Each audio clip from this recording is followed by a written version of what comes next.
And what is going on, ladies and gentlemen? Welcome to another episode of Unlocking Excellence with your main man, Eric Schwefel. What is going on? I hope you're ready because today we have a special episode.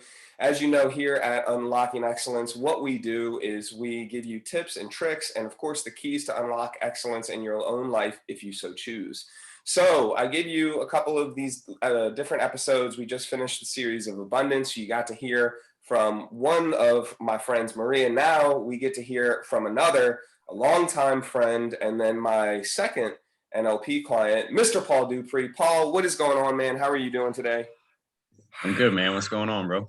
It's good to see you, sir. It is so good. And I'm so excited because what this conversation means is the full completion of your coaching cycle, of our coaching cycle that we had together these last few months. So how are you feeling today? How are you feeling from the past few months? And then we'll dive in more into all the details in just a second. I'm wonderful. So it's crazy that everything that we initially wanted to work on is pretty much like my top priorities in my life nowadays. Like that's what I do all day long is like we said, hey, look, let's work on these things. We worked on them, and like now that's kind of my everyday life. So yeah, man, I'm good, dude. As long as I'm upright, you know me. That's amazing. I love it. So y'all, to give you a brief history of Paul and I, and then how we started working together. I'm trying to remember where we first started. I think it was way back in high school. I was trying to remember if it was something before that, but I don't think it was before that. I want to say no, it was right when you started getting into powerlifting. So it was junior year. It was right around junior year. Mm-hmm. Yeah. So Paul and I went to the same high school together. We were both in 07, and then we had a couple of classes, hung out with some of the same people. We got to know each other. And then I think you were always really into weightlifting and sports. And then when I got it, that's when we really started to connect more. So I was working at the gym when you started coming in and prepping for, I want to say, your first show. And that might have been back in like moving into college and everything, but that was kind of all around the same time. Bro, that totally blew right past me. I totally forgot. You were at front desk, huh? Mm-hmm. Yep. Smoothie bar, front desk. That's right. Yeah. That's right. Wow. Holy shit. Yeah. That's where most of it. See, I thought it was in high school, but it was at the gym, at the smoothie bar, and then front desk where so we were connecting at the gym, and then during college we started to connect more. I was getting into bodybuilding, and then Paul, tell us about what was happening during those years, and then we reconnected a little bit later too. I think I had done a couple of shows, and then anyway, fill us in a little bit of what you know or what you remember.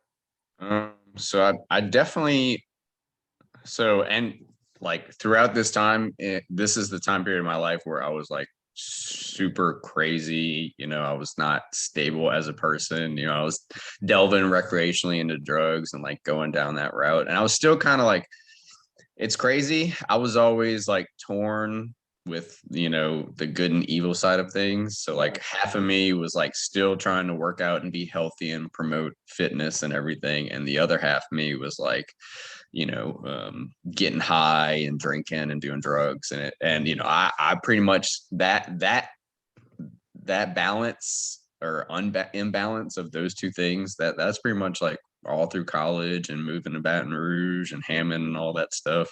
That's pretty much what I did. I was like still being athletic but still getting in trouble, and so like I remember that I guess that's probably when like I really started to notice you like as a person, because I always in high school, like I remember being like in some honors classes and stuff, and being like, this is a really smart dude, and never seeing like a muscular side of you. And then when you started prepping for a show, it was like this old school Dorian Yates bodybuilder coming in. And I remember those conversations too, because you watch like his Blood, Sweat, and Tears DVDs and stuff. And it's crazy how like 15 years ago I remember this.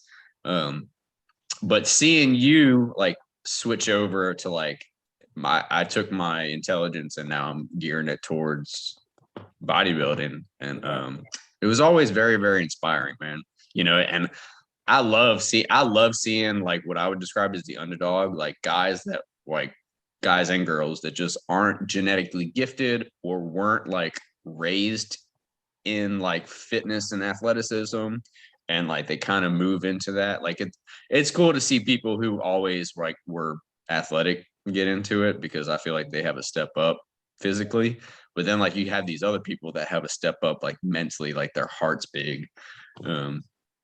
So yeah, and that's kind of like, like I delved in sports and everything. And I how I ended up here is I got into a lot of trouble and had some kids and went through, a long traumatic experience of like being out there in the streets. And at some point in time, at the very end of my road, I wound up going to inpatient rehab for like 6 months out in Home and Thibodeau area. And my oldest son was coming out there to see me when he could. And I had such a good experience out there, being isolated and being around some guys who like mirrored what I was like as a person every day, and getting to like the root of what made me tick. I almost lived out there, dude. I almost like full time got a job out in Thibodeau, and my oldest son was my motivating factor. I was like, I'd rather be at home with my son, and I had like the confidence to come back and do that. So yeah, so I was on felony probation at the time. I graduated that and moved back home, and I started working back in the gyms, and constantly like strive to do better. And I didn't live that life anymore. I made that switch, and I found myself with an ACL tear right when I guess right when COVID happened. Completely blew my knee out. Jeez. And that was kind of a testimony to like where I was in my life too, because being in massive amounts of pain and having a history with pain medicine and not doing well with it, it was kind of like the new Paul was starting to emerge. And I remember going to the doctor and with Heather and being like, look, man, I don't do good with narcotics. Like, don't give me any pain medicine. Like, I don't want to go that route. And this is right when COVID happened. So like, it wasn't like, hey, look, Leah, let's put you into surgery next week. They were like, hey, look, we're not doing elective surgeries right now. At the time, I didn't have any insurance or anything like that. So like, I was coming out of pocket for everything. So like, there was a good maybe 3 months that I was just laid up at home. Everything was shut down, and I was just dealing with that, because it's hard to try to be strong when you only have one working leg, and anybody that is injured or has that kind of dealing with some type of serious, and I work in the medical field, so like I know that there are people that have situations way worse than that. But the isolation of that, of being stuck at home, and then like what Heather had to deal with, like Heather had to deal with the fact that like I couldn't just walk outside to the backyard. I couldn't take care of the baby. The baby was still crawling at the time, like he wasn't even walking. So like that whole process of like being severely injured, not doing any pain medication, really like solidified me being a different person. I was like, I'm not that wild drug addict anymore. Like I'm a father, and I'm a responsible human being. And so through all this time, I was still working a little bit. Like the gym was still doing like some remote stuff. I was waiting for surgery, and had surgery, had a really slow recovery time. And at the time I got let go from the gym. So like unsurety as far as finances go, physically, like having to struggle to get through recovery process.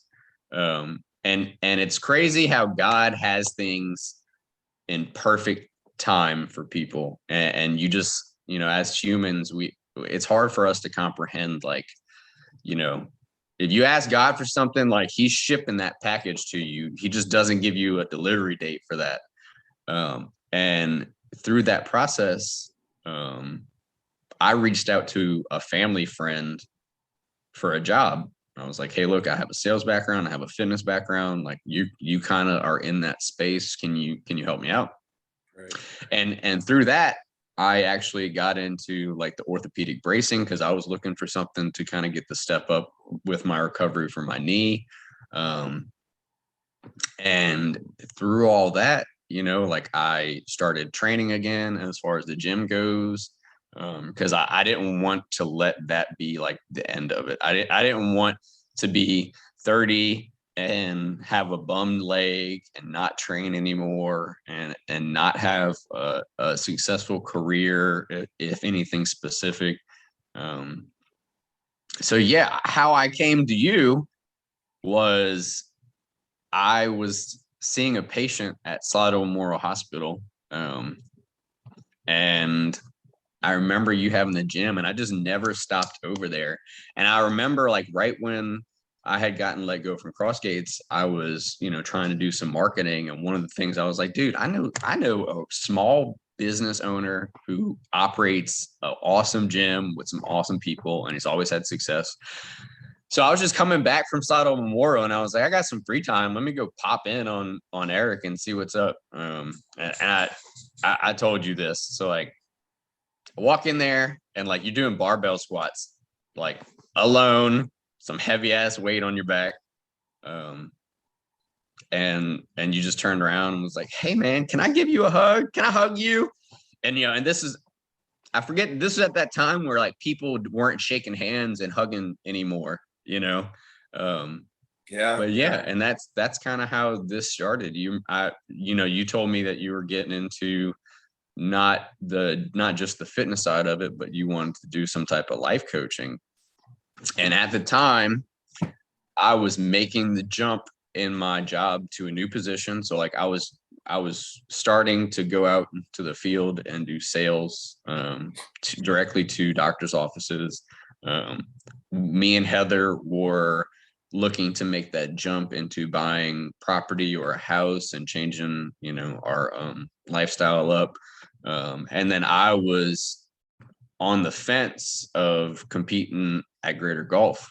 And I remember all this stuff. And then you told me, hey, I'm doing this program. And I just, something clicked in me. I was like, that will help me in everything that I'm trying to do.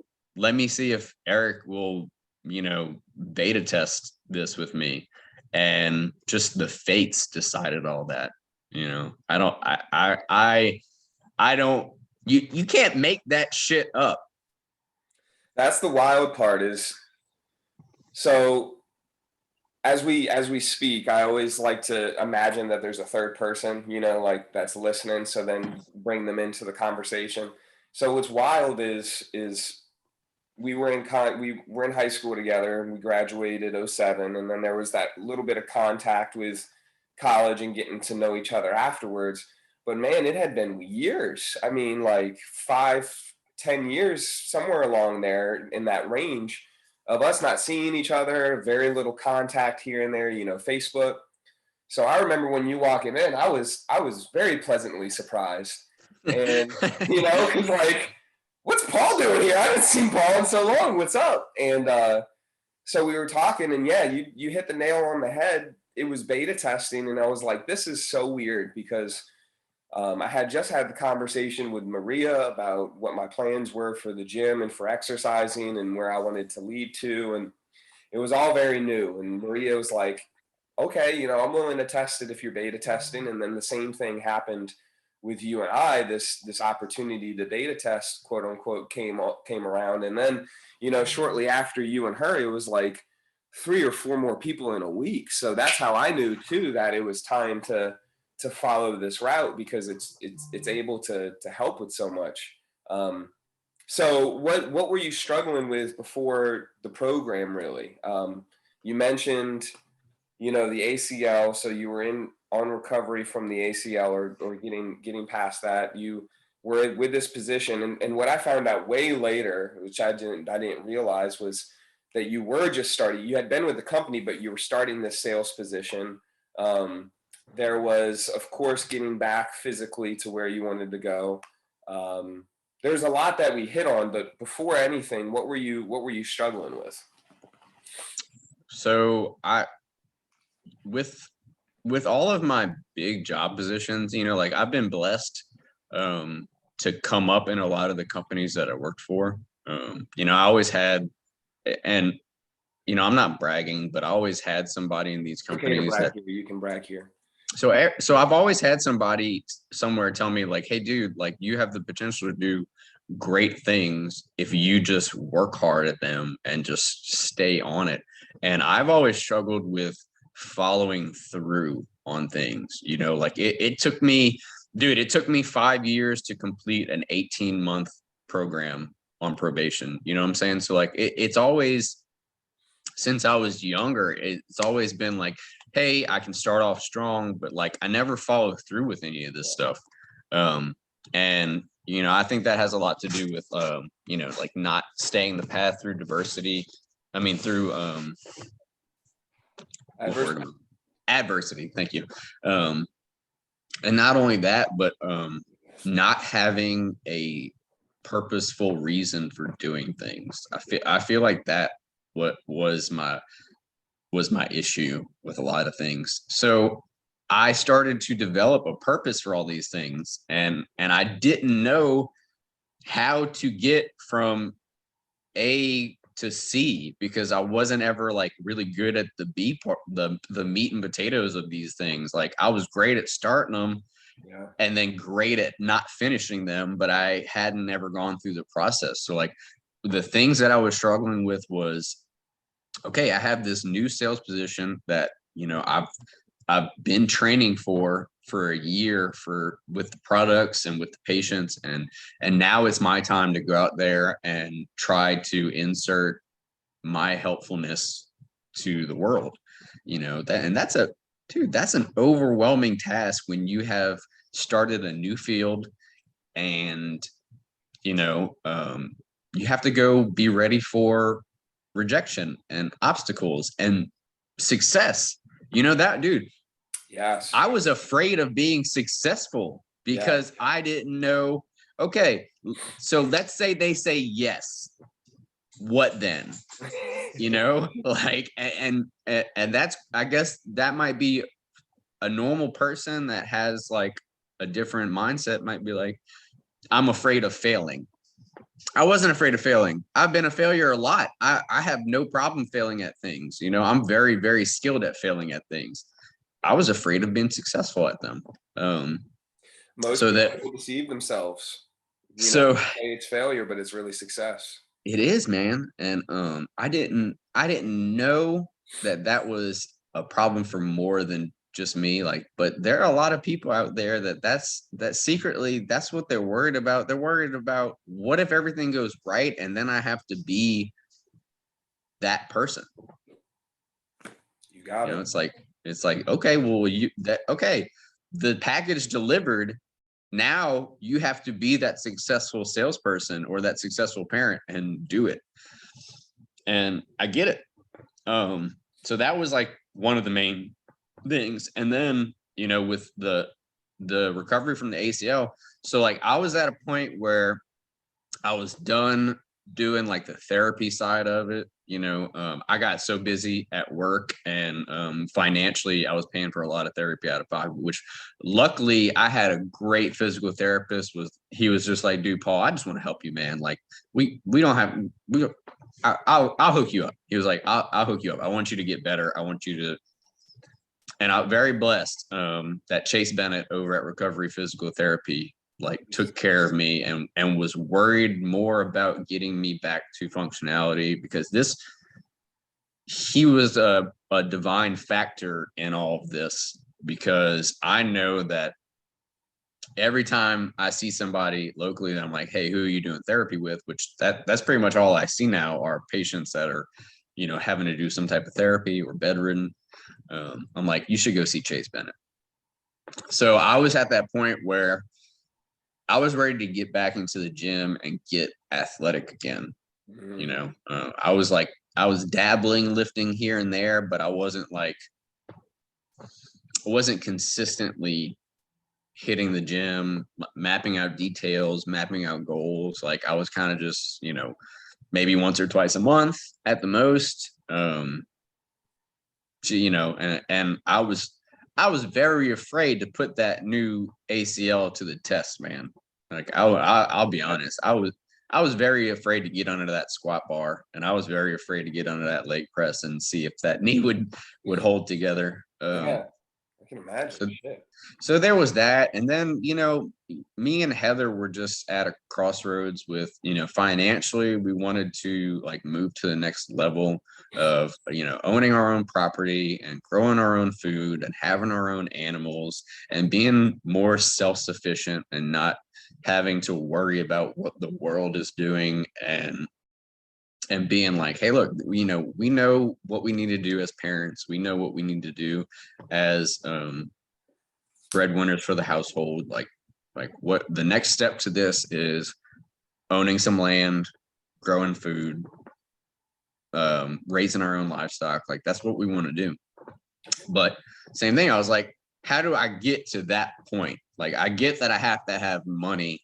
Like that's an easy way to describe like wanting to buy more stuff, but like what do I need to do at my job with myself to get to that point where I can do that comfortably and I can make that transition. So there was like a lot of change happening at the time. And I mean, it was just like such a relief that, like the universe was like, all right, we get it. You want to do these things. Here is your helping hand. And it was you, and it wind up being you. So yeah, that's kind of like what we were working on, and what I like. That's my main focuses was those three things. That's pretty awesome. So as we do this, for those that are listening, not only have we worked together for a good while, I think I looked before it. Our first date was around January 13th, maybe a little bit before that.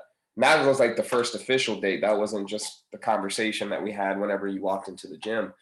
Um, what I notice is that through this coaching, it is for those who want to level themselves up, right? And it is for those that are going through periods of change. Because I have some newer clients now, or some clients that came after you, and they said, I'll start in X amount of time, I'll start in X amount of time, I'll start in X.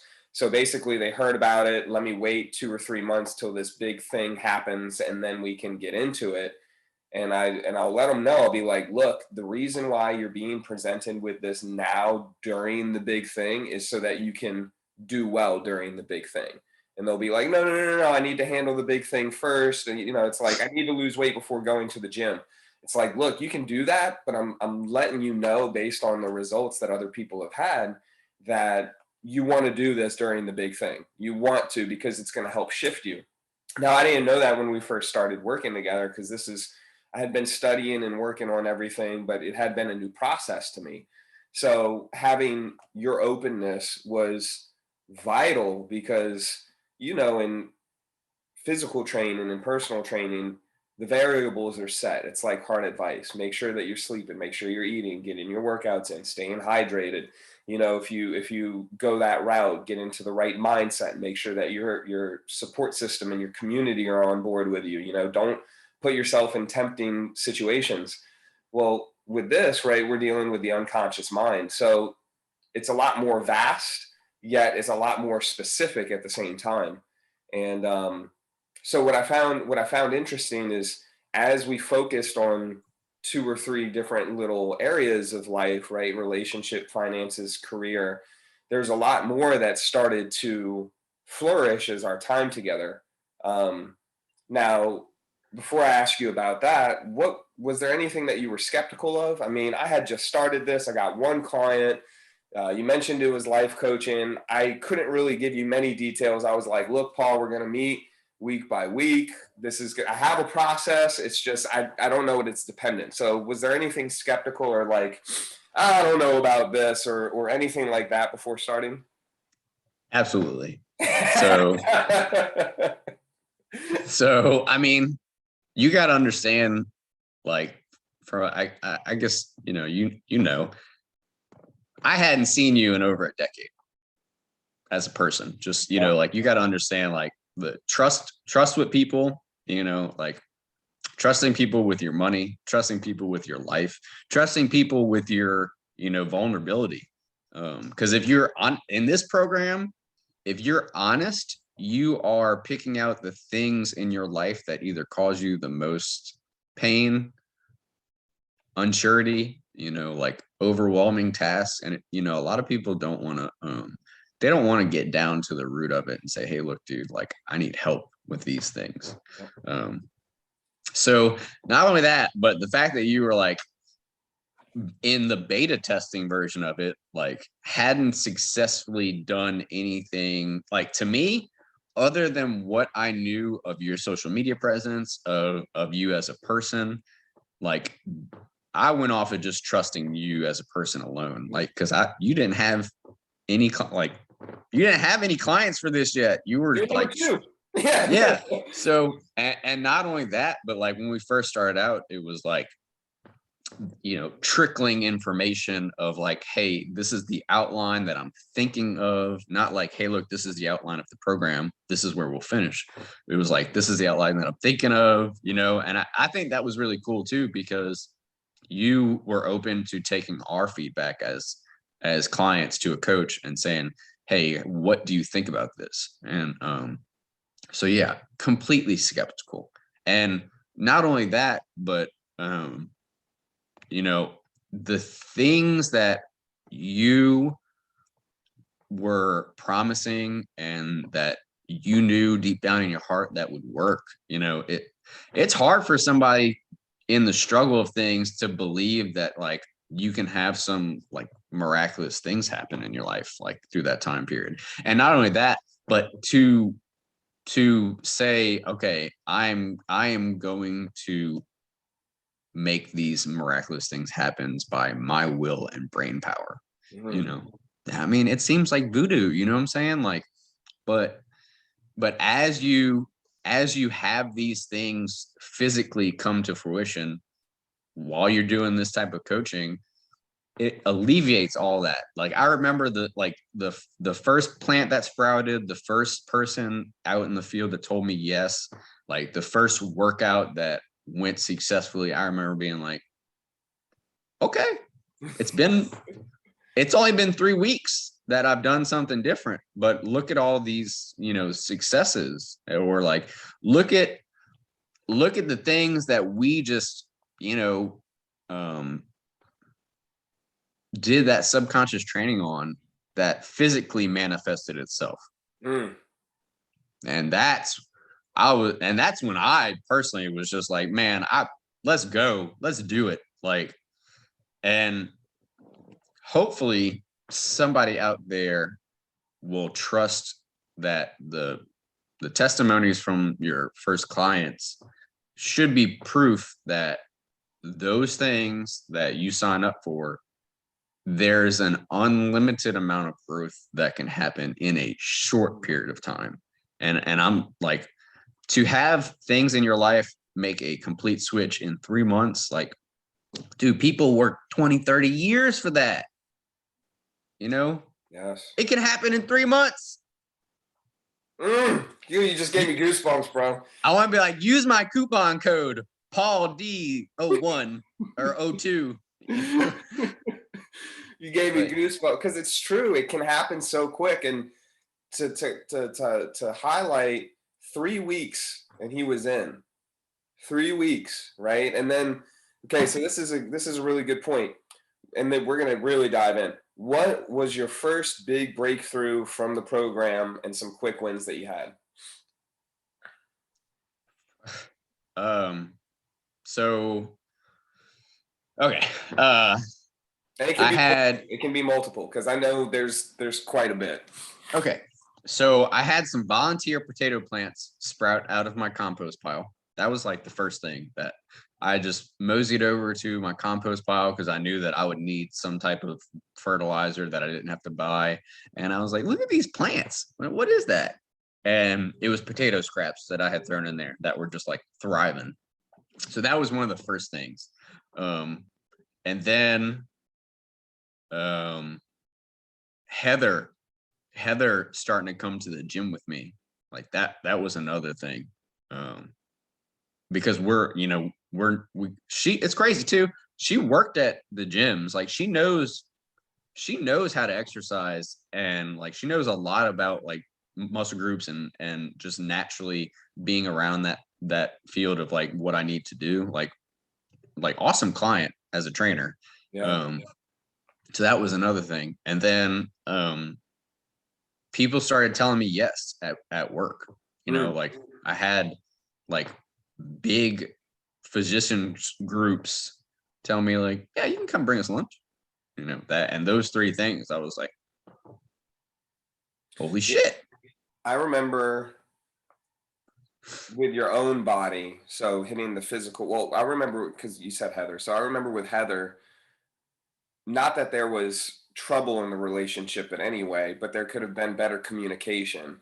And that started happening right off the bat. There were habits that both of y'all wanted to see the other start to perform, in the sense of it would be better for health and relationship to do these particular actions and habits.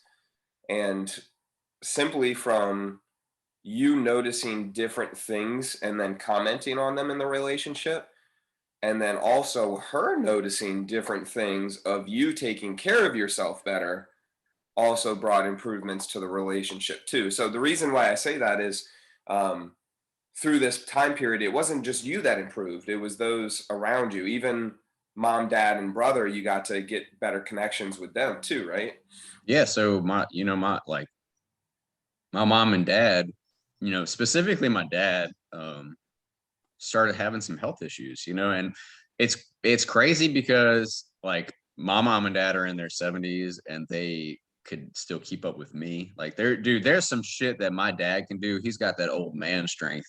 Like, but they're also at a point where, mom's been lifting for 40 plus years. She's got severe damage in her knees. You'd never know this, but she's like, I don't think she has like ACLs healthy in her knees. Like I'm pretty sure it's just like a lot of bone on bone. But like, so they started having some issues with their health. My mom was one of the first ones. She was like, I know what I need to do. I know exactly what I need to do. So like mom just randomly started like, I saw her cutting carbs.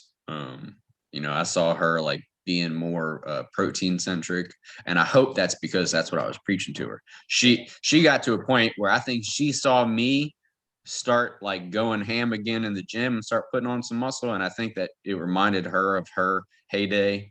Yeah. But like the show that I'm doing is the one that she won twice in 84 and 85 in women's open bodybuilding, and the same promoters are doing it. But seeing her start picking the meat out of foods, start picking the carbs out of foods, and start seeing her physically change, because she responded very quickly to doing that. Like when she started just like going back to whole foods and meat and vegetables, like her body changed completely. I know she feels better. So like, yeah, like what you and I were doing was indirectly starting to affect other people in my life, and especially Heather. Like dude, so we just started vibing as a team so hard, like as far as like just taking care of the baby and stuff at home and stuff with work and everything. Like dude, like so I was having to start to drive like way, way, way down into Thibodaux, New Orleans, into Gulfport, Biloxi. Like, like she was so helpful with being like, hey, look, like you got a V6, I got a V4. You want to switch cars this day? It's stuff like that. And just, being like okay with there being days where I was like, I gotta go to the gym, and her being like, all right, I'll take care of Emmett. I got you, and then like that shift with me where, she was like, hey, I want to come do legs with me. And I was like, all right, well, you come on, like you and the baby, come on. And it's just, it was amazing to see like that type of shift at home, and like you said, it wasn't that there was like a huge problem before, dude. Like I got a really stable relationship. But when you start to add in like big time big time obstacles that you're trying to do, like there's tension, like when you start a new job and there's less time and somebody's got to take care of a baby, and then you got another kid that's coming into the mix, like dude, like we stay busy. So yeah, that it was like a breath of fresh air, you know. That's awesome. It makes such the difference when you can communicate and there's not headbutting or tension or pulling one way or going. Harmony makes for helpful situations. Um, and I remember too that you and Dad have a business together, or there's something along those lines. You do work together, and a job popped up from first time in months that So, ended up happening. so like not even like, so my dad is completely retired from doing lifts and stuff like that. Like so my grandfather opened up a compressor and hydraulic lift business, and my dad and my uncle ran it for 20 something years. And my dad just completely retired after Katrina, and my uncle took on that business. And when I had moved home from home at Thibodeau, like, dude, I didn't have anything. Like, I didn't have a car. I didn't have nothing, man. The only thing I had was the support from my family. Like, that was it. And Heather too, that's when Heather and I ran into each other, not ran into each other. I purposely went to the gym so I could see her, but she knows that. Nice. So We all do now. No. So that's what I did, dude. And it was like completely like humbling, because like my mom and dad had to bring me to work to meet up with my uncle. My uncle would take me on these jobs, we would fix and repair lifts and everything. And that at the time, like I was really debating, like if I can learn how to do this as a skill set, I could potentially own this business one day, and that be how I provide for my family, and I could continue the legacy that my grandfather had done.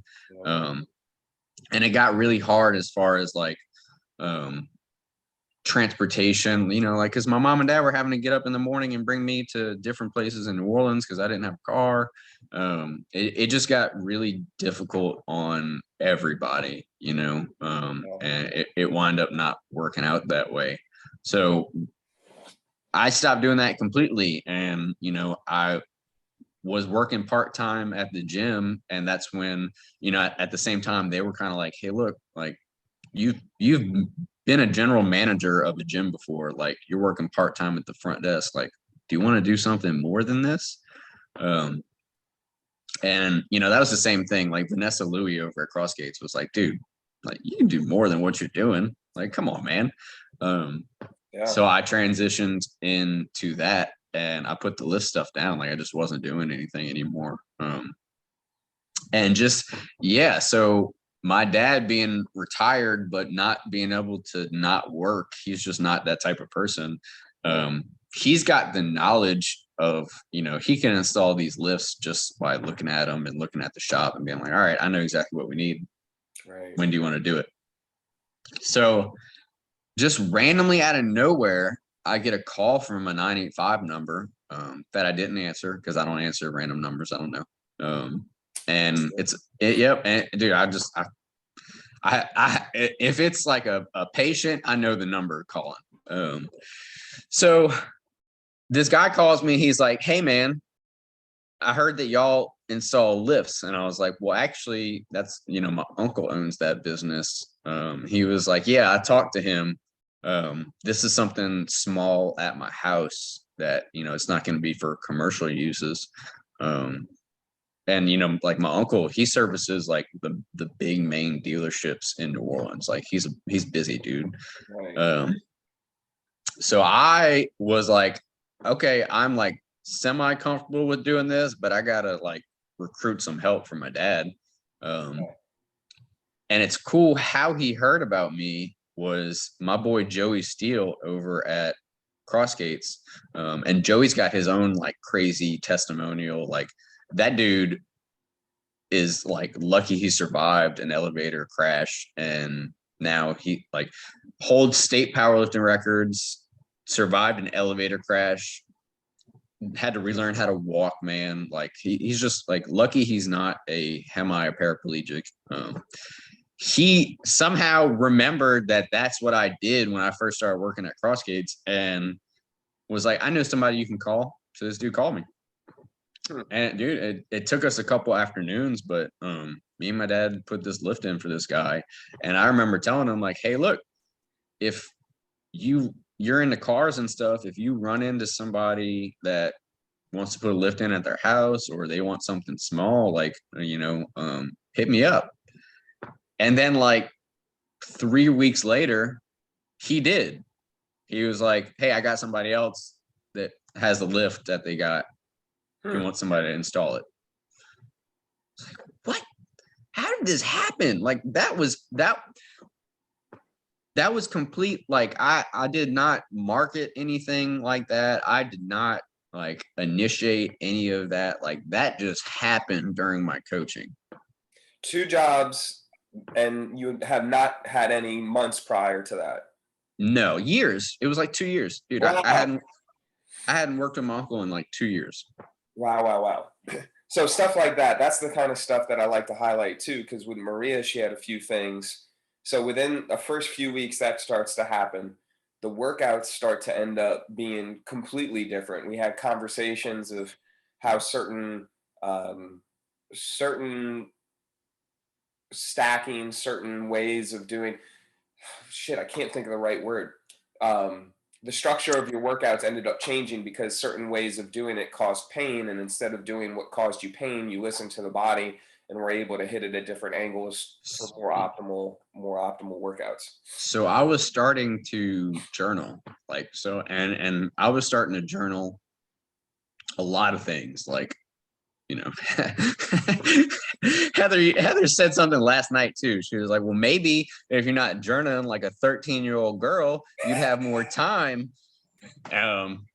So I was starting to journal like sleep patterns. I was starting to journal workout patterns. I was starting to you can tell her document. I'm documenting. Yeah, it's very scientific. Yeah. When you want our kids to be successful, like exactly, they need something to read.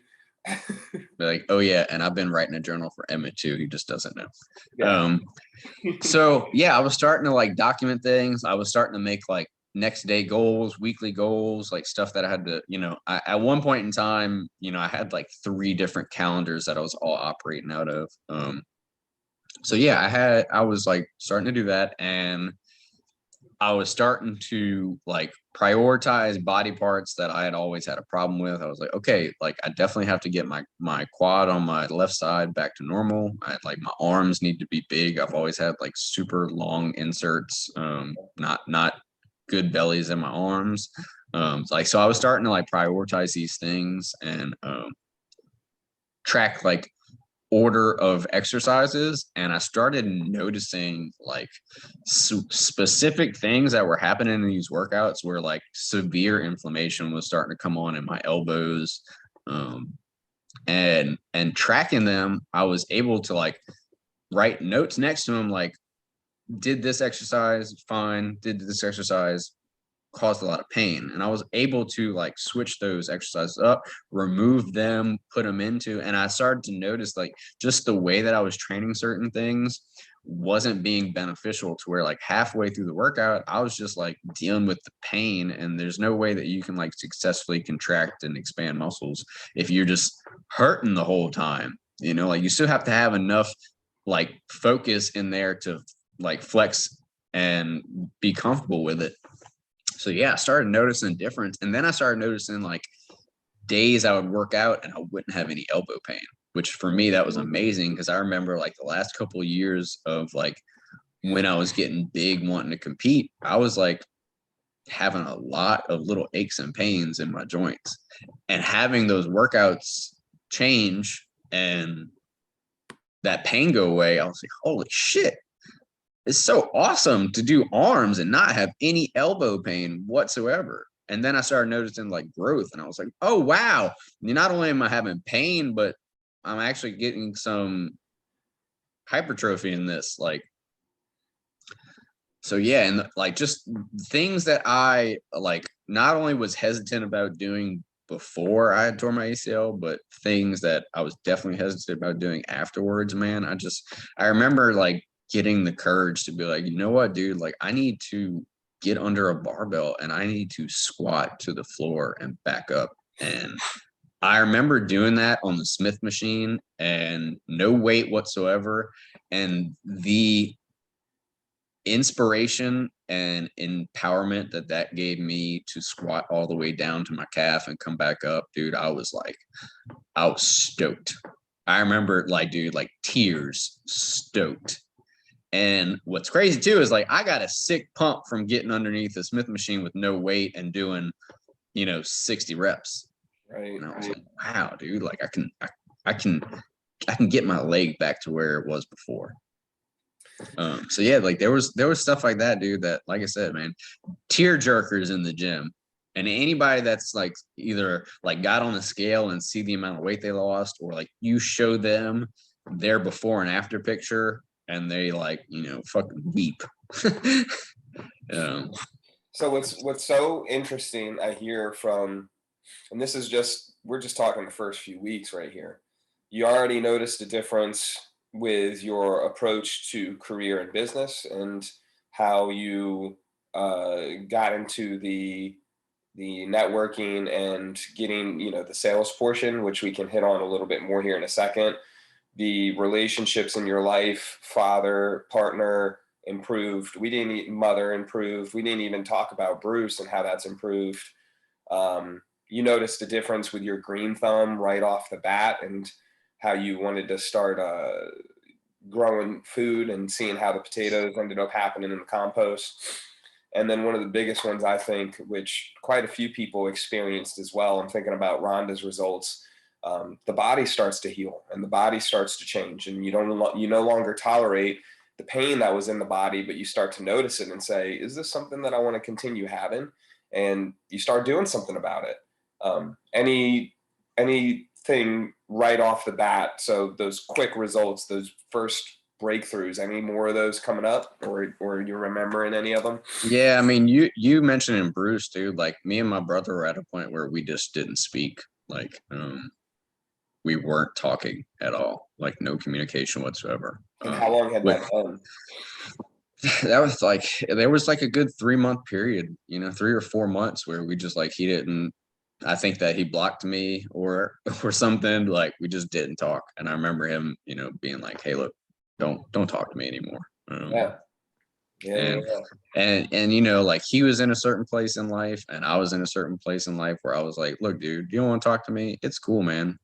I'm doing the right things. It is what it is. If you don't want to hear about it, if that shit bothers you, whatever, and I remember when you get to a point in your life where like separating yourself from things isn't so traumatic, where you can be like, you can confidently be like, hey, look, I know I'm on the right path, and God, the universe is going to move and add things as needed, and being okay with that. You want to talk about empowering, man? It makes all the difference, doesn't it? Yeah, it does, because it's before that, like I would have just sat and thought about that all day long, all day, every day. Like my brother won't talk to me, and it wasn't like that. And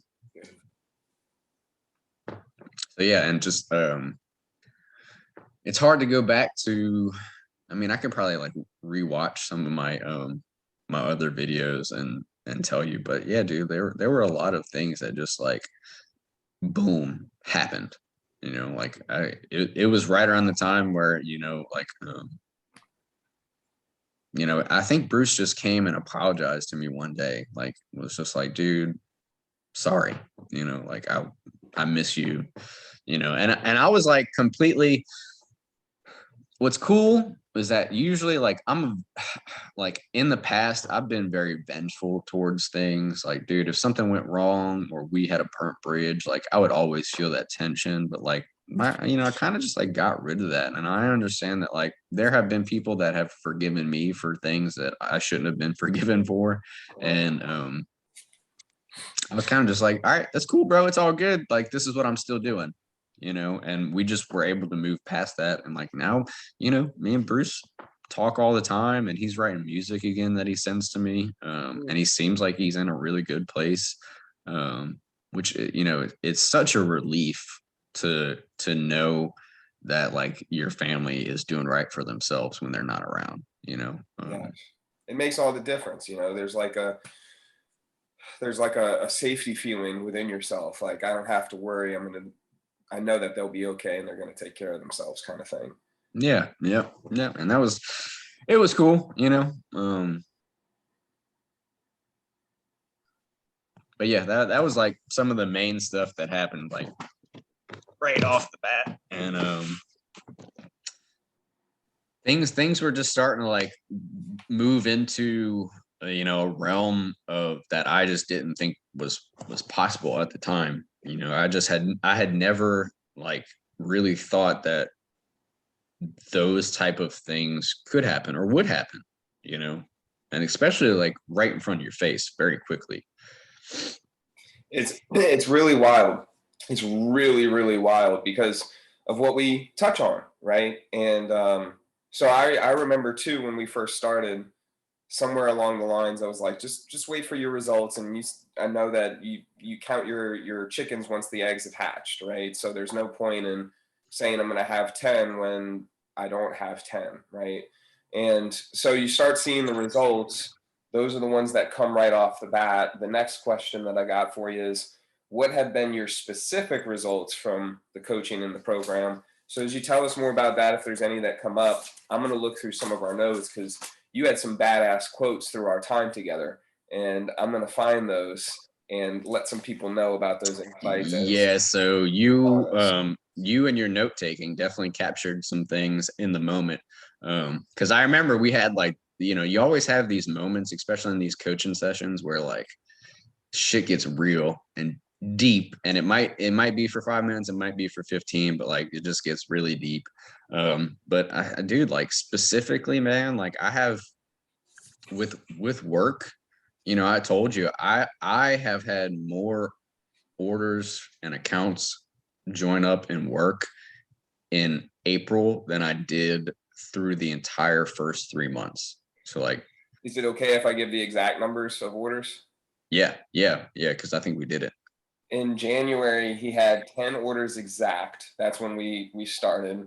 In February, he had 5. In March, he had 7. In April, he had 20.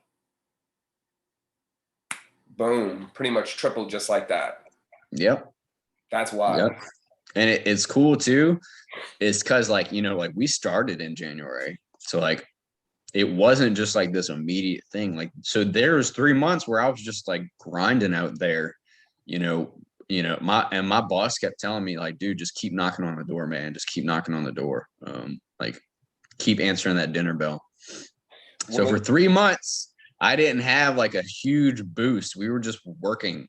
And then in April, I remember looking at the numbers and being like, "Oh, what? So yeah, that was huge. That's one of the things that we talked about was Maria had such good success with business. You weren't sure if you'd be able to see that because you had just started this the sales portion, and I knew that there was some skepticism there, and some things as far as identity and values that we worked through, and that you worked through, and it worked out so much better. Just these first couple of weeks, real quick, he noticed that his stress was down. You were becoming more resourceful. You were becoming comfortable with talking more, much greater awareness. Your reaction times were changing. You knew your core values. This was a big one connected to work. After 9 months of reaching out to somebody, within 20 days of us working together, that person hit you up. Yeah, yeah. After 9 months. And then this is a big one too, before you tell us about that. It's better being wild sober than it is being a little fucked up. That's one of the things that you said too. It's true, man.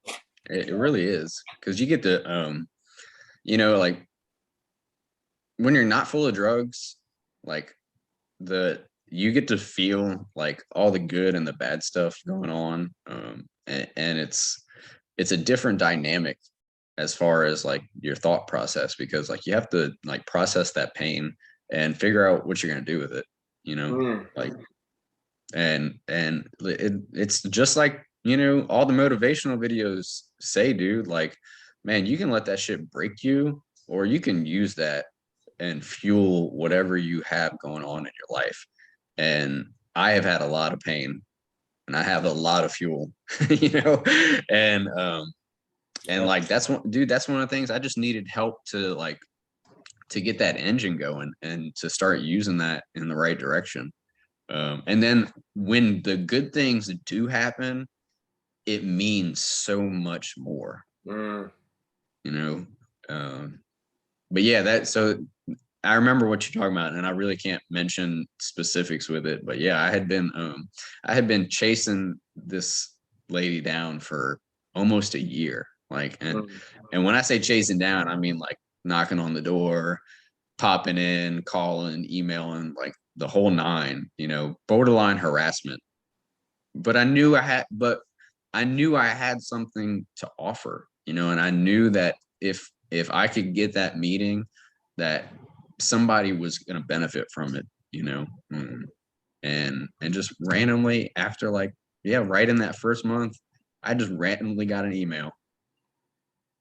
And that's when I was like, we are transcending space and time with what we're doing. I was like, this stuff is reaching out like farther in my life than I thought that we were going to do. So not only did I have the people close to me, but like I had people that didn't even know me yet, like hadn't even met me yet. I was just a name in an email or a card in the door, like be like, yeah, sure, I'd meet you. And then I got to a point where I was like, I know exactly what I need to do when you meet me. Like and I remember telling you this, like, dude, I knew that if I just came as Paul, like the person that's wanting to help people and benefit mutual parties, that it would be cool. It's all about the intent. Yeah. Yeah. I knew that my intentions were all good. Like, even the fact that, yes, it's a business and like I'm trying to make money, but like the money is going to support my family and going towards things that are going to help my family.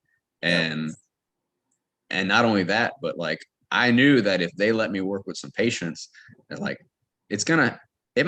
maybe the products don't work out, but their day will be better because I'm going to make sure that I love them when I'm in front of them. And I just knew that. So like those conversations are different when you're purposeful and you're intentioned, and that separates you from so many people, from those that are just trying to make the sale to those that are trying to make someone's life better, right? Like makes all the difference. A couple of more things that call out to me: when we anchored, you said it was really helpful, the resources. It felt like some past usage of things, right? Like the positivity and the joy and the feelings that you felt from one of the exercises and tasks that we had. It allowed you to continue to increase your what's the best way to say it? Increase your results, because here it says a lot's coming to fruition. 1 month full speed into your orthopedics. It went well because you got to know them on a personal level, confidence, competence through the structure. You're being a scientist with things. And one of them that called out whenever you were speaking was the connection that you got to make with some friends. Oh, So wait. Before you get that, okay. I just found the lessons. Come as you are, and it will be fine. The level of expansion. This is what Paul said on March 17th. The level of expansion is directly correlated to the level of awareness that you have of yourself, and the level of awareness is the level of expansion of self. I'm not going to repeat it again because you can re-listen to this. Boundaries came to build between people and the world were completely false, and we are all kind of intermingled, and we all have our fingers on the chord if we want to play the right tune. That's it. That's shit. I also need to stop thinking. Paul said this. This is a good one. I'm probably going to use this as content, Paul. I also need to stop thinking. My thought process doesn't serve me at all. There should not be a thought. There should be a flow of delight. There shouldn't be a process. There shouldn't be a process. Processes are premeditated notions of bullshit and thoughts.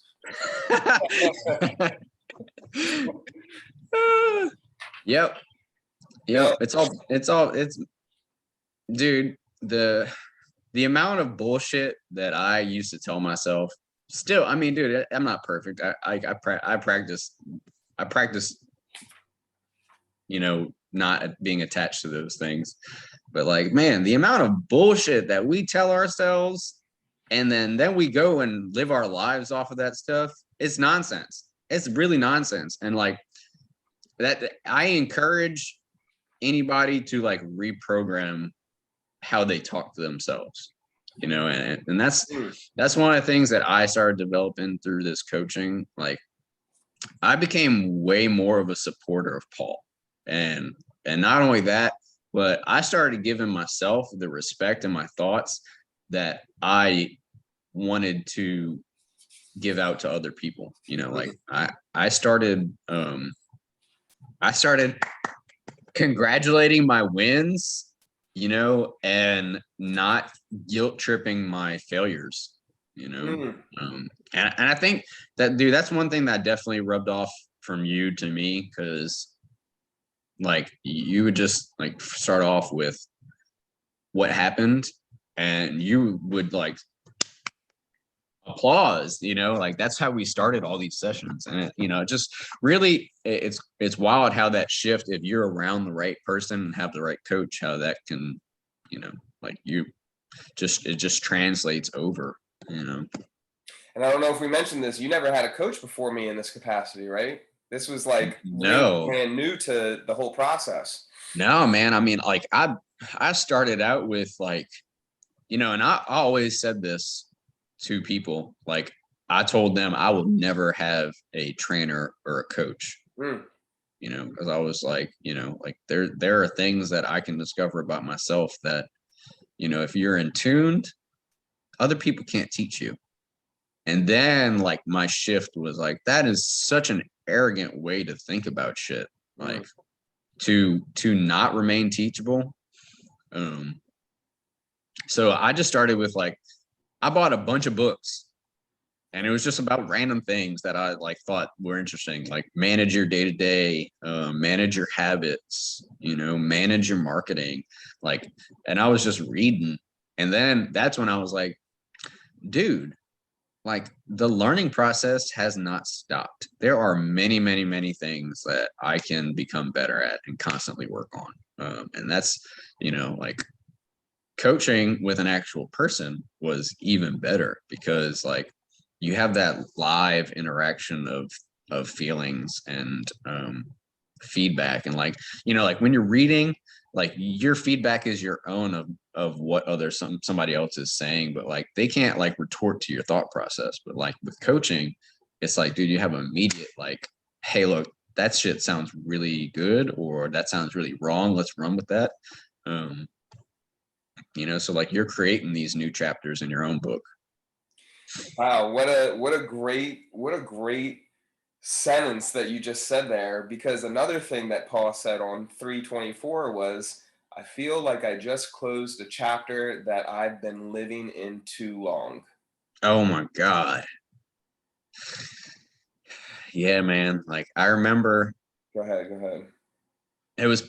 dude, it was right around that time. You remember I told you I put on the scrub shirt? I'm looking at that right You remember? now. I do. I I do. I, I remember I'm looking going at 324. I was on the 24th March. I remember going from thinking like I'm this person without the right background, with all of these like fuck ups and complications, and these doubts and insecurities. And I remember one day, like, I finally put on that scrub shirt and was like, I'm a medical sales rep. I'm a good father. I have good things to offer to the world. Um, I'm not done with my physical career. I have things that I am going to accomplish. I remember just putting that shirt on, dude, was like putting the Superman cape on. And I was just like, wow, like I'm not that same guy anymore. Like, and it wasn't like wishful thinking. It was like deep down, I felt like a different version of myself. And it was more like, because when we first started, we did that visualization of the best version of me, and I felt like I had finally stepped into that skin. Mm. And yeah, this that day was like, yeah, dude, it was just like so different for me. And like I'm blessed enough that I get to work in Gulfport and Biloxi, so like I was like driving on the coast when I was thinking about that. And it was just like such a moving experience, man. Like I wish everybody would get to feel like themselves stepping into the person that they want to be. You Mm. know, shit. It's Mm. amazing, man. Mm. Mm. Oh, and so, oh my God, Paul, it's so good. So not only did you have this experience with yourself, right, where it was like, oh, I'm doing it, I'm stepping in, but there was at least two other experiences where this, well, more than that, but the two that I'm thinking of, where you got to really step in and see yourself. One of them involved the godmother of your first son. You randomly saw her after a couple of weeks, and the last time that you ended up seeing her, you weren't in such a great place, and then now it was a completely different experience. Yep. The Yep. other And experience, I want you to dive into both if you're okay with that. The other experience was with all your boys and not having to haven't seen them in so long. So if you don't mind diving in just to a little bit of that. so I hope you have a pause button on this. I gotta pee because I Yeah, drank I do. a I bunch do. of I'm gonna water. pause All right. real quick. We'll pause. Okay. All So right. yes. So diving into those two situations. So through high school, Yeah. I had a clique of three friends and myself. Like, dude, we did it. We did everything together. We literally like lived together. We like grew up into the people that I guess we are today now together. Like, we always had each other's backs. It was very like it was a brotherhood, man. Like these guys know me just as well, if not better, than my own family does, because they saw the side of me that was good and bad. So after high school and everything, when I went down that route, I found myself living in Mobile, not in the best place as far as like mental state, all this stuff. And I had a huge falling out with all these guys, and it kind of was just like one of them found out what was going on and pretty much was like, dude, look, Paul's off the rocker, like, and that was a wrap, man. Like That was back in 2011, 2012. Yeah. So I really like didn't hear or see these guys. And I remember the first one I saw was Jason. Jason, Yeah. his son was at summer camp with me, and he would have to come in and pick his kid up. And I think that was the first one out of those three that was like, Paul's kind of not the same guy that we left off with in 2011, 2012. And I kept like hoping that one day he would like mention to Jeff and Steve like that I missed them and that I wanted to talk to them, and that like we still had that same bond as before. And like if they just give me a chance, that like they would see that like I'm the type of person you want in your life. um so I remember I kept like making comments to Jason like, hey dude, like hit Jeff up, give him my number, tell him to talk to me. Hit Steve up, give him my number, tell him to talk to me. um and out of the blue, I think that either Jeff texted me or Jeff called me, and my son had a baseball tournament in Hammond, and we were like, hey dude, we're like, why don't we meet up somewhere, and just talk. I got my family with me, like we got, and I remember him telling me when he saw me, he was like, you remind me of your dad. And to me, that was like the biggest compliment in the world, Yeah. because like my dad is like super great guy, and like he's never everybody I've ever met has been like, your dad's a good guy, a great guy. So like when he told me that, I was like, must be doing something right if I remind him of Pops. So like we started like just talking about things, and like it's crazy too because I'll have to. He had I don't want to violate HIPAA and stuff like this. He Yeah. had some medical stuff going on that I was involved with the doctor and everything. So like there was an area where I was like, hey dude, like we're kind of in the same boat, like I can help. And that kind of like rekindled everything because we were starting to talk about the gym and like positive thinking and motivation. Yeah. So like probably a month or two into our coaching, like we all got together and hung out for the first time in like a decade, like 10 years. Wow. And it was just so cool because it was like it was at Jason's house. Like he's successful enough in his life that like his family has a solid foundation. And like I was able to bring my son, and like we were all able to just like, and it's crazy too when I say like transcend space and time. It's kind of just like it wasn't any different from before, minus the fact that like I would say that we're all doing really well, Yeah.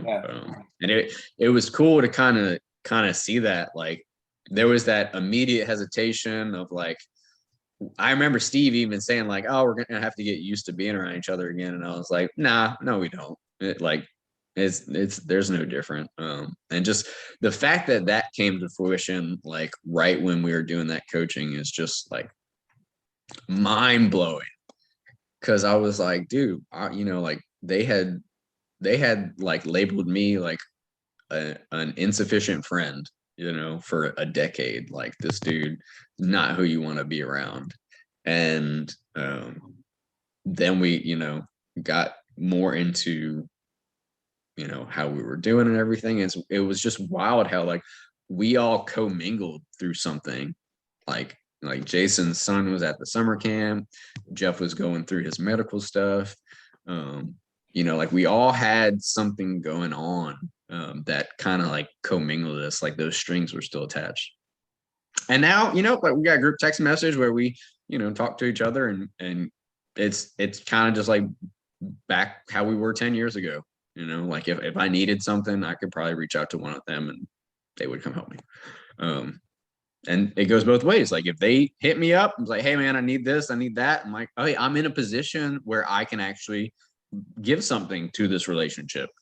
Um, so that was really cool. And then yeah, running into my oldest son's godmother, another that was just trippy, dude. So I was at one of the hospitals in New Orleans, and I had just gone to make a sales call, and I was just like marking stuff in my calendar, sitting in my front seat, and this girl pulled up next to me, and she looked like semi-familiar, but from a side view I couldn't really tell.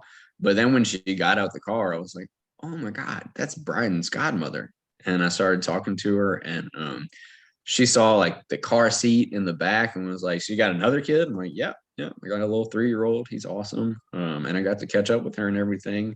And like just thinking about how she probably last saw me as like a crazy 22-year-old, like in no position to raise any type of children, let alone myself, like still actively addicted to like all sorts of drugs.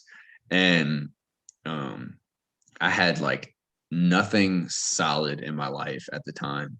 And then just knowing that like she caught me at my job working, notice that I have a child that I successfully raise every day, you know.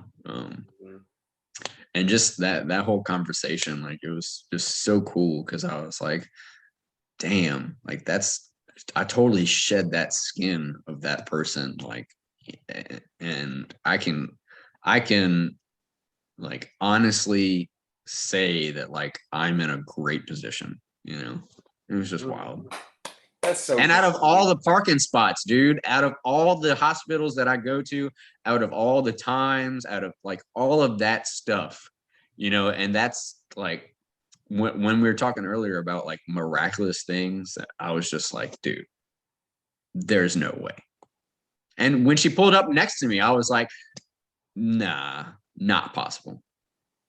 And I was like, are we really like attracting that sort of goodness and stuff in our life that like things like that are happening? Maria said it so well the other day. I didn't think it was possible on the podcast. I didn't think it was possible to work towards my goals and clear my shit at the same time. And then I figured out through this process that in order to get to my goals and to get to my goals faster, I have to clear my shit. So once as we were going towards the goal, and then once we did all the clearings and we got everything good, it was just like, man, things started accelerating even more because I don't have all this shit that is holding me back anymore that I kept on me. And we figured out how to say it. These things just so happen to happen during the coaching process. Not that there was potential they couldn't happen before or after, but it just so happened that many crazy, amazing, miraculous things happened during this time. And one of the reasons for that, listener, that you can hear is because what we do is we move ourselves, the client moves themselves, Paul moved himself from being the effect in his life, being the affected, everything affects him, to being the cause. This is what I'm going to make happen. This is what I want to see. I want to have better relationships. I want to have better work production. I want to feel better in my skin. I want a different body. And when he decided to use his intention and his will in order to move forward, the universe started responding, right? And the reasons for that, you'll have to go through the coaching in order to find out. But but with that, it naturally starts to happen. Even if you don't know the reasons, if you're willing to start moving yourself in that way. So Paul, we're winding down here. The past review. So at the end of all the clearing, before we start moving into getting your SMART goals on task, right? One of the things that we do is we review everything that you did. And so one of the things that you said when we reviewed was it feels like like what we addressed, what we talked about, over 50% of that was taken care of in our coaching process. And I would imagine, since it's been a month since we've really stopped like deliberate coaching, that even more has taken place, like with plants, with the pups, with property, with work. When I asked you if the problem was gone, you said it's gone, it's completely eradicated based on what was said. You don't have to protect yourself anymore. I should care for myself. That's protecting myself. Mainly external problems, and none of that killed me.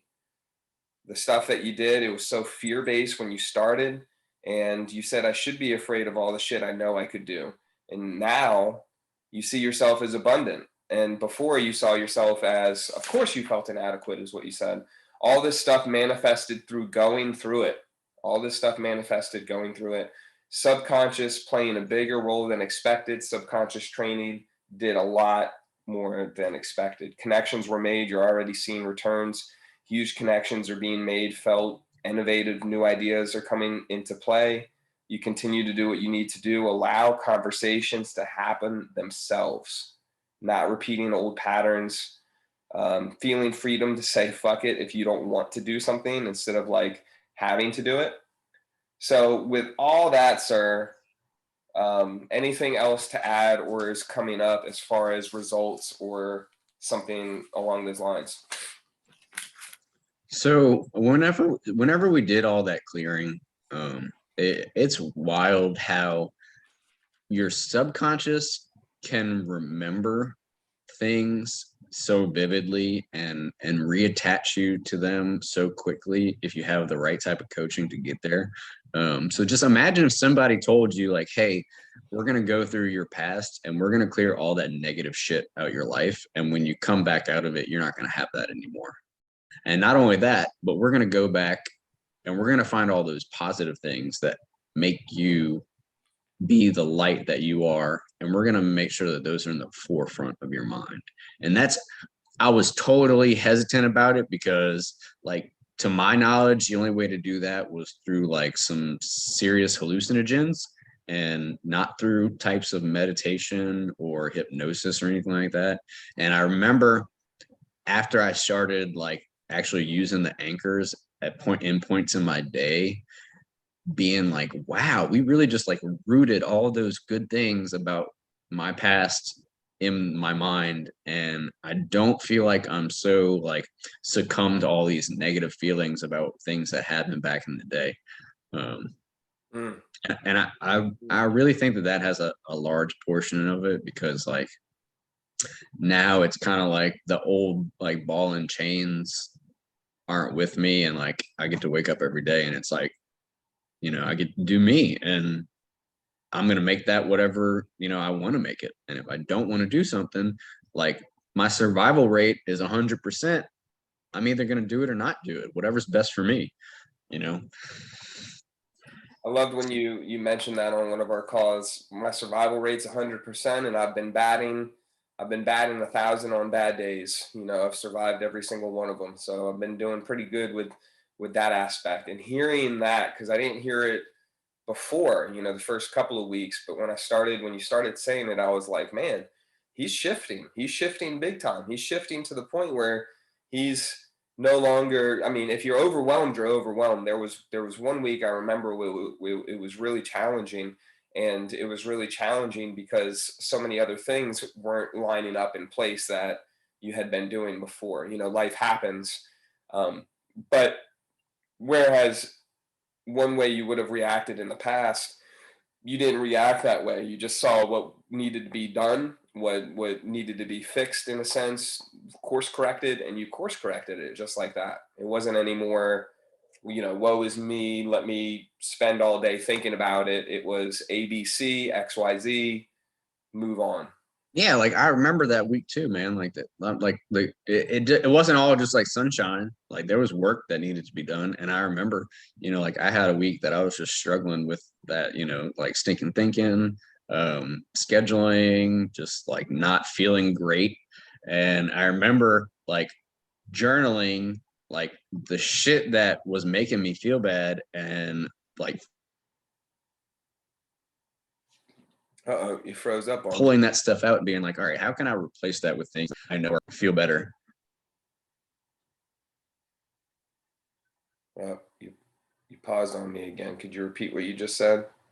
Yeah, so I remember like that week, I like journaled like situations and things with people that were making me feel that way, and like trying to insert better things to do in those situations. And I remember being like, wow, this is kind of like a variable to a mathematic problem Mm, that, I luckily enough have a teacher that's like, okay, well, like if that formula isn't working, like there are these other formulas that are at your disposal to put in place of that.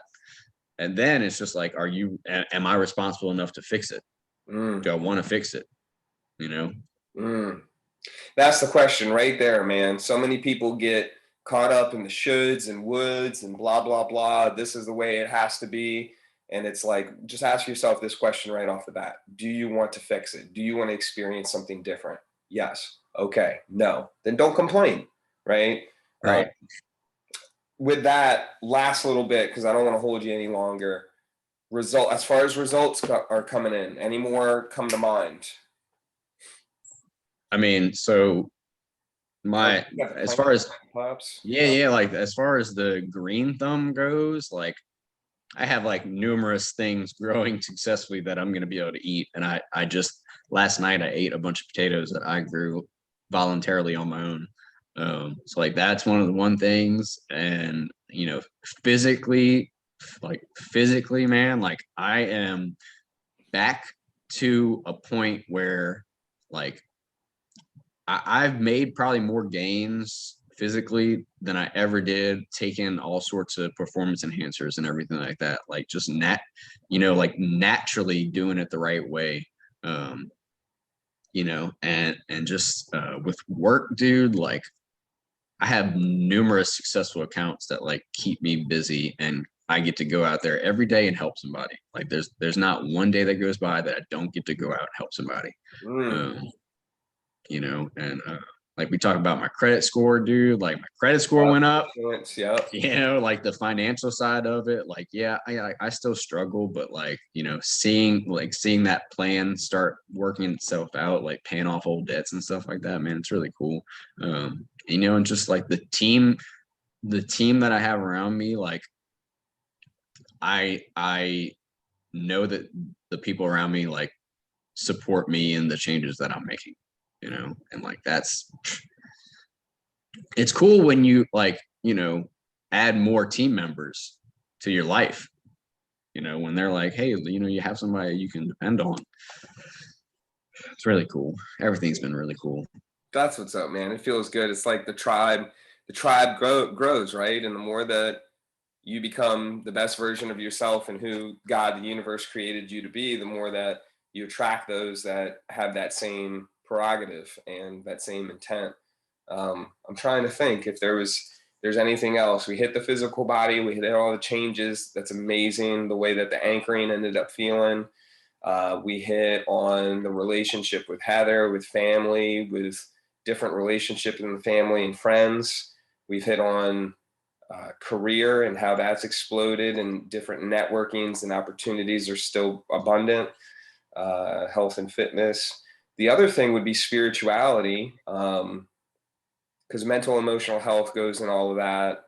The other categories that I ask if where people want to improve is family, career, spirituality, health and fitness, personal growth and development, relationships. So before I ask you who this is for, spirituality, is there anything that you experienced in that sense? um yeah, yeah, it's wild because all these things kind of tie into each other. Like all I feel like all of it is spirituality. But yeah, I definitely feel like me and the universe got back to being on the same page as I forget how to explain it, but like it's me and the universe mutually benefit each other, you Mm, know. And I like if you align with what you believe that you're supposed to do, like, and I feel like I'm starting to align a lot more with what I'm supposed to do with my life. Like I said, things will just move out of the way and get in correct position And yeah, man, I just I meditate a lot more. I finished more books this year than I have probably since I was like in elementary school when we had assigned reading, you know. Wow. Yeah. Congrats to you. That's awesome. That's awesome, awesome, awesome. Who is this for? Who would you recommend this program for? Anyone. So anyone struggling with something in their life where they don't feel like they have either the tools or the answers to get there. Anyone who has goals that they feel like they have been wanting to do them, but they don't know how to take the steps to get there. Anybody that feels like what they're doing every day is not what they're supposed to be doing, Mm. and they know that there's something else, but they're not sure what it is. Anybody that just wants to be better in some way, shape, or form, like it would be super beneficial to join this program, lay out a couple things that you want to work on, and just watch those flowers bloom into who knows what. And the truth is that when you start, you have no idea what the finish is going to be like. And when you do get done with the program and you sit back and you like go through these lists of things that happened, it's crazy wild how like things just abundantly flourish in your life. So yeah, those people, It's my people, huh? my people. Yes. Your people, my people, our people. Yeah, our It people. it's wild afterwards because after reviewing with you and hearing you say, over 50%, because we wrote down a lot, like for that the person listening, we spend about 4 hours digging into what it is that you want and what has been preventing you from getting there. Why are you here with coaching? What's the problem? What do you want? And then I ask that over and over and over and over and over, right? So we really get deep on some things, and some things that the client may not realize that they want to create, not specifically with Paul, but with other clients I've experienced, right? Like, oh, I didn't realize I still wanted to do that. Oh, I didn't realize I still wanted, and that will pop up. And then, so then when we get to review it and you hear how the person might reprioritize some things in life and then find love in it, right? Like when you were talking about agriculture and horticulture, I remember you saying one time period that you hadn't done that really since college, and then the same thing with taking care of animals. You hadn't done that since your time your time reflecting, essentially, right? And now those are two major pieces back in your life that brought you so much joy before, and you didn't have for a while. And it's just cool to really see how not only have you created these results, but you're still continuing, right? Like, say you work with a personal trainer for 4 months, you get the results that you want, and then depending on that client, right, 6 months later, they might be back to where they were if they're not still working with that personal trainer. And although it's been what, 3-4 weeks since we really, not even that, since we've had the call, it looks like and it sounds like everything is still progressing and you're still receiving success too. Is that right? Like you haven't resorted back to old thought processes and belief systems. Yeah. So yeah, I mean, like I developed these processes for my day to day that like are now just my day to day. Like it's not like something that you can shift out of easily when you have like when you see results, like you're not gonna stop.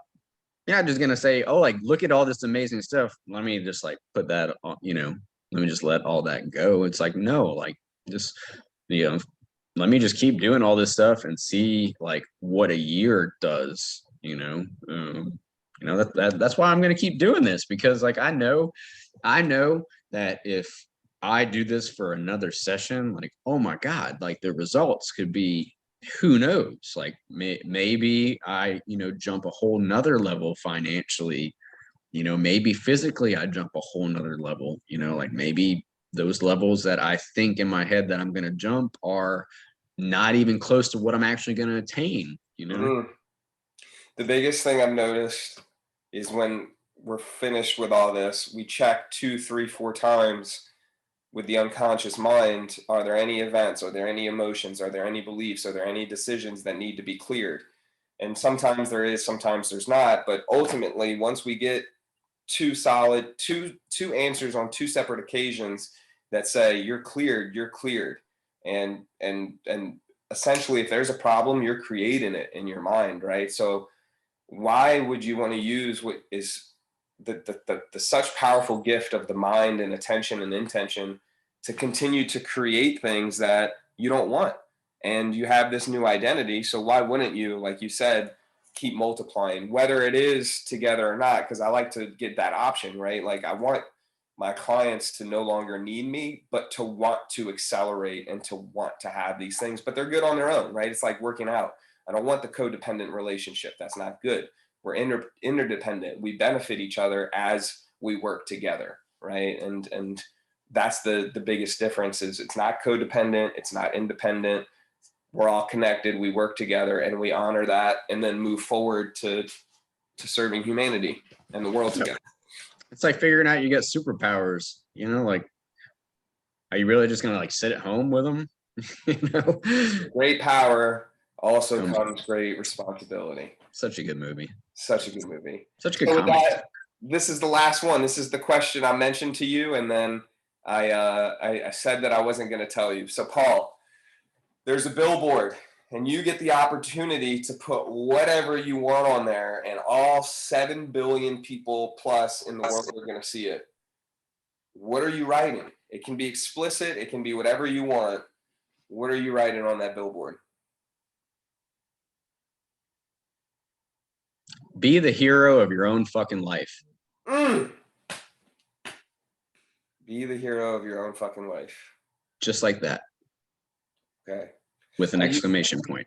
I use it as the podcast title, so I might not be able to put. Oh, okay. Well, then you're gonna have to use like @$. Yeah. We'll be able to do. Well, I'll make it work. Be the hero. Be the hero of your own fucking life. Yep. I like it. Because who else is going to do it for you? The dictator. You might. Sounds like Kai Green. Nobody's gonna save your own life. Like, you got to do it. And yeah, and like you deserve. Everybody deserves to know that like they are the reason that their life is as great as it is. You know? I really like that, because most people would say, maybe they wouldn't. I think most people would say, the reasons why my life aren't the way that I want it is because of circumstances outside of me. So that means I would need circumstances outside of me in order to make my life great. But then when you start to come from the place of, no, my life is shitty because of me, and it can also be great because of me, then the potential for possibility and the potential for anything becomes possible, because you're taking that responsibility. And it doesn't matter. It doesn't matter what you believe in spiritually, of what that means to you to be your own hero. You could say that you're a vessel for a divine being, and you know, like, you're acting out what God wants you to do. You could say that the universe and you coexist, and you know, like, you're mutually benefiting each other. It doesn't matter. It's about knowing what your purpose is, and knowing that you're powerful enough to make that purpose come true, and that it's your responsibility as a human to do those things that you know deep down in your soul that you're responsible for. Like, it's not about being egocentric. It's about knowing that like you are the cause, you know. Yeah. Oh, Paul, I could talk to you all day, bro. That was so good. Oh, God. I appreciate your time. I appreciate you being here, sharing your knowledge and your wisdom and your wealth with the viewer, with me, or with the oh my God, the listener, with me. It's going to be just a couple of weeks before this releases. last little bit, is there anything that you want to say to the listener before we cut it off? No, just that I really recommend this program. And if they have any questions, to reach out to you or me.